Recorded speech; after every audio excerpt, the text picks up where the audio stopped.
Hi, this is Matt from Sagebrush Coffee, and today we're going to talk a little bit about the seasonality of the coffee plant. So, we've talked about this before, forgive me for repeating myself, but coffee itself is the pit of a cherry that grows on a coffee tree. That's kind of the basic overview of it. And it likes to grow in a very tropical climate. There's a window close to the equator, basically, where coffee grows best. That's why when people ask me about American coffee, it really just doesn't grow well in America unless you're in Hawaii, because it grows in a tropical environment close to the equator. Knowing that coffee is that type of a product, we have to think of coffee more like we think of fruit than like we think of really coffee itself, honestly. In America, for most of our lives, the way we've thought about coffee is you access your coffee the same way year over year throughout the year. It doesn't seem to have seasonality to it at all. And that's honestly just not the case. Depending on the region, depending on the country of origin, the harvest season for coffee happens once a year. There are a few countries where it can happen multiple times a year. Kenya comes to mind, Colombia comes to mind, but that's more a product of their environment. And that second crop is actually usually called kind of the fly harvest. It really is kind of secondary. Your primary crop is where you get the majority of the coffee and the best of the coffee. And so when you think about that, you have to realize that coffee is almost, I don't want to take it that extreme, but it's almost like a seasonal fruit. You will have the best coffee from each individual region at certain times of the year. One of the differences, though, is that based on the process, the fact that we're not actually eating the cherry, but we're eating the pit of the cherry, there are processes done to those pits that help it last longer as a green coffee bean, which is what we store, means that the seasonality isn't quite as extreme as, say, a strawberry. But we have to recognize that it is something that is harvested annually as we go to think about coffees and as we go to think about what coffees we're buying. So with that baseline knowledge about coffee, let's talk a little bit more deeply about that process. Coffee is the seed of a coffee cherry tree.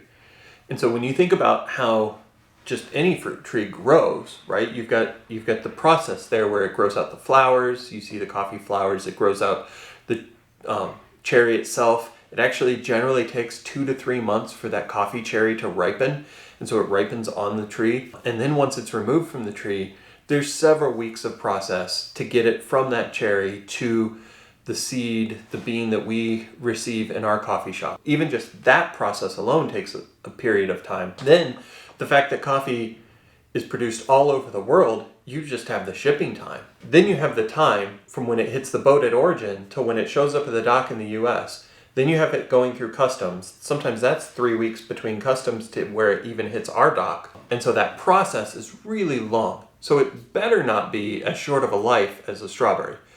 But it still has some shelf life. Knowing that, how do we figure out what coffees we want to be able to offer? Well, the benefit is not all coffee cherries ripen at the same rate. We generally get an early crop of samples where they go through and pick the first cherries that are ripe, set those aside, process those, send those out as samples. Sometimes that process to get them to us is a lot quicker.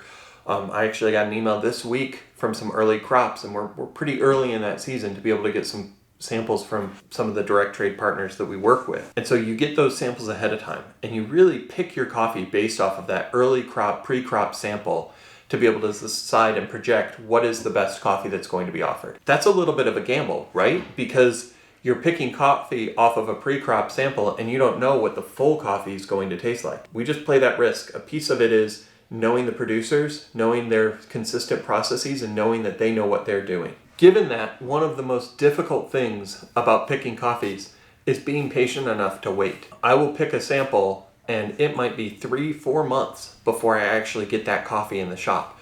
And so we know we've got a new coffee coming. We know we kind of slotted in, hey, we need to order 10-15 bags of that coffee so that we know it hits that sweet spot of 6 months of coffee in our shop. So recognizing that coffee is a seasonal crop, recognizing that we have this long lead from the time that we basically pick our coffee to the time we get to offer it. How long is coffee going to last once we get it and once we get to offer it? That is the million-dollar question. And it doesn't have a simple answer. The environment of our coffee shop impacts that. The flavor profile of a coffee will change as the humidity adjusts over time. And so if it's sitting in a bag for 6, 9, 12 months, it will change. Does that mean it gets worse? Not necessarily. As you think about coffee, it could sit on the shelf as a green bean for years. It just might not be as vibrant. So the goal is to make sure that the quality of coffee as we come to the end of that harvest cycle is as good of a coffee as it was at the beginning. And that might vary from bean to bean. And so there's just a lot of things to manage when we think about seasonality of coffee. You know as well as I do that fruit at certain times of year is better than fruit at other times of year. That's the case with coffee. The benefit we have is different regions and different countries of origin have different crop seasons. During certain parts of the year, Ethiopian coffees might be the most vibrant, where other parts of the year, a Guatemalan coffee is the most vibrant. And we'll talk about that more as we talk about more coffees from different origins. We're actually going to be going through a series and listing off some of our favorite origins and talking exactly about what's the right month to have this coffee, what's the worst month to have this coffee, what changes within this, what are the impacts of different regions within the country of origin that talk about that. And that's a whole series we're going to be going through. But for now, the most important part to understand is that it's not just the country of origin that impacts the flavor, but the seasonality of the coffee that impacts it. And knowing that coffee isn't just something that's here every single day and tastes the same every single day. Thank you for watching. I hope this was helpful. I hope this gives you some added information. If so, I would encourage you to like and subscribe and hit the notifications button so that we can continue to make content and so that Google starts indexing us so this content can go out to as many people as possible. Thanks again, and I'm Matt from Sagebrush.